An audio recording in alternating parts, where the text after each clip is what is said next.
Alle Lebewesen, unabhängig davon, wie komplex sie sind, produzieren spezielle Biokatalysatoren, die sie in ihrer Lebensweise unterstützen. Diese Biokatalysatoren werden auch Enzyme genannt. Viele von ihnen erfüllen überlebenswichtige Aufgaben in ihren Herkunftsorganismen. Sie sind zum Beispiel Teil des Stoffwechsels oder des Immunsystems. Wieder andere helfen bei der Verteidigung gegen Fressfeinde oder sind wichtig in der Anpassung an sich ändernde Umweltbedingungen. Viele dieser biologischen Katalysatoren sind nicht nur in ihren Herkunftsorganismen aktiv, sondern können auch außerhalb davon ihre Aufgaben mit sehr hoher Effizienz bewältigen.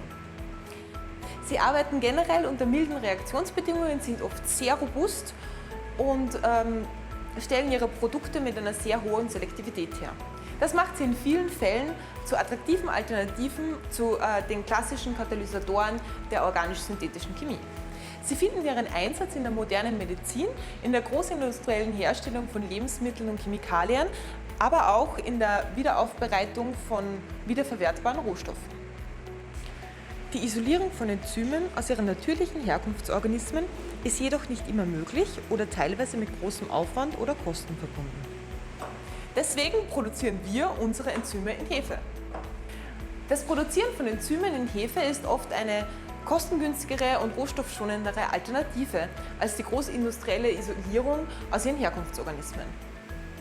Um den besten Produzenten oder auch die beste Variante eines Enzyms zu finden, versuchen wir eine so große Menge wie möglich an Klonen gleichzeitig zu kultivieren und auch zu analysieren. Das können wir machen, indem wir bis zu 96 Hefestämme parallel kultivieren können. Nachdem wir dann den besten Stamm oder die beste Variante unseres Enzymes gefunden haben, können wir die Produktion im größeren Maßstab starten.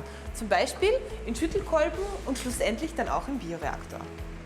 Am Ende können wir unsere Enzyme in zwei verschiedenen Formen zur Verfügung stellen. Entweder als flüssiger Kulturüberstand oder als gefriergetrocknetes Pulver.